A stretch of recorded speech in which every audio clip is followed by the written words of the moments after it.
Alright, so finished disassembling this engine from a 2009 Mazda 5, around 200,000 miles.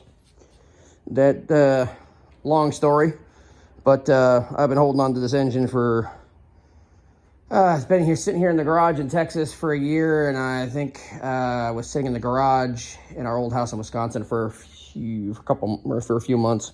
I think I cut up the car in, I want to say August or September of 2021. Yeah. Anyway, a long story with that car, but the end result is that we bought 2009 Mazda 5, brand new, in December of 08, December 1st, from Holiday Mazda in Fond du Lac, Wisconsin.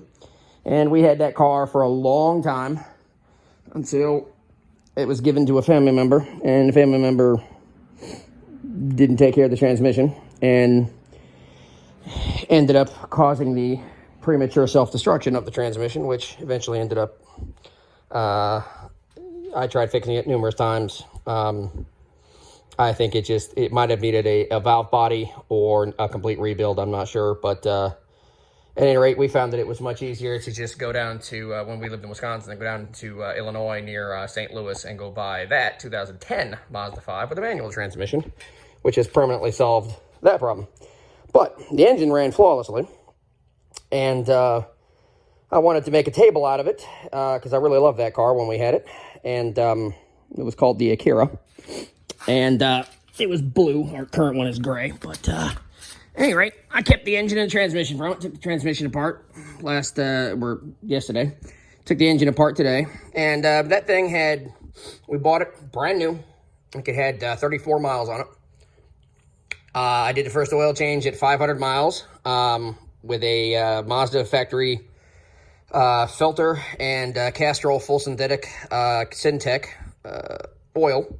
And then over time, I kept using Castrol Syntec for every oil change. And then eventually when they came out with Castrol Edge, which is advanced synthetic, supposedly with 10,000 mile intervals or whatever, doesn't matter. I ended up starting using that oil, but I continued to change it at 5,000 mile intervals. And it is interesting to see, you know, what that has wrought.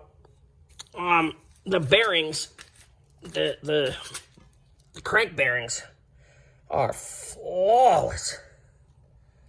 This might be the cleanest crank bearings I think I've ever seen. And I'm not saying that because it was me taking care of it. The crankshaft, I mean, it's just, seems to me to be flawless. I don't know, maybe other people might have seen cleaner, more better taken care of engine parts, but it's among the cleanest I've ever seen. And yeah, the bearings inside the pistons, pretty clean. I don't know what regular oil would have done, but for all except the last, that's actually not a bearing, that is underneath the actual bearing. Bearing fell out. It's around here somewhere. At any rate, this is what you see underneath the bearing. Now, I don't know whether that's abnormal or not. See, when you take out, I'm not sure whether that's normal or not. But that's under the bearing. So, I'm not sure. But the actual bearing surface itself, where it rotates around the crankshaft, is pretty clean. Cleaner than I've seen on non-synthetic oil engines. So I see a lot less sludge and deposits too, pretty much anywhere. The skirts look pretty good. Some scratches there.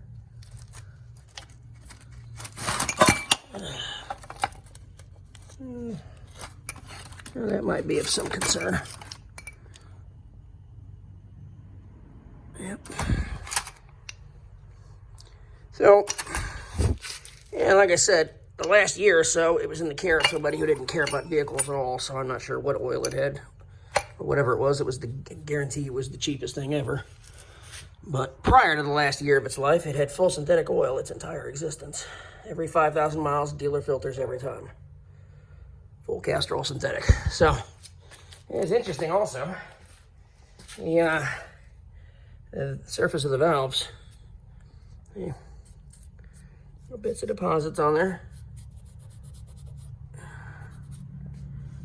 I think maybe the coating that is on the pistons might have just started to come off, maybe. So, thing ran flawlessly. The only reason any of this was taken out was because the transmission was done. It had codes for Shift Solenoid A and B, and I replaced those with dealer ones. I threw the codes immediately again. Flushed out the fluid, cleared out the codes, did it again, kept throwing the codes. So I said, maybe it's, and I looked around the diagnostic manual, figured maybe, okay, the TCM on these things sits right above the transmission, which is bad for heat dissipation reasons. And so I replaced the trans control module with a brand new one, $450 from the dealer. Same codes set immediately again. So at that point, I decided I was done messing with it. We ended up going to get a manual trans car for $5 grand. Because I really liked the Mazda 5. But yeah, this was a 200,000 mile engine. Like I said, for all but 1 year of its life, which would have been probably 3, maybe 4, but knowing him, wife's brother, probably 3. Oil changes with El Cheapo oil, but yeah, when I had it, full synthetic everything, and dealer filters. So I don't know if that's better or worse than other engines, but just thought I'd tear it apart and look at it. The camshafts look pretty decent too.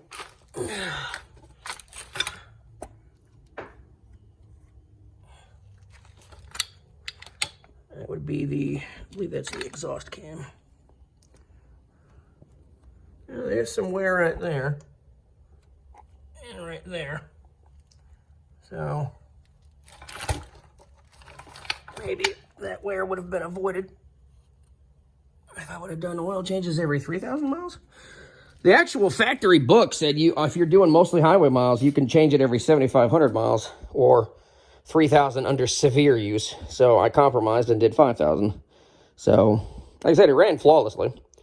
Yeah, those got some wear on them, but the crankshaft, clean as a whistle.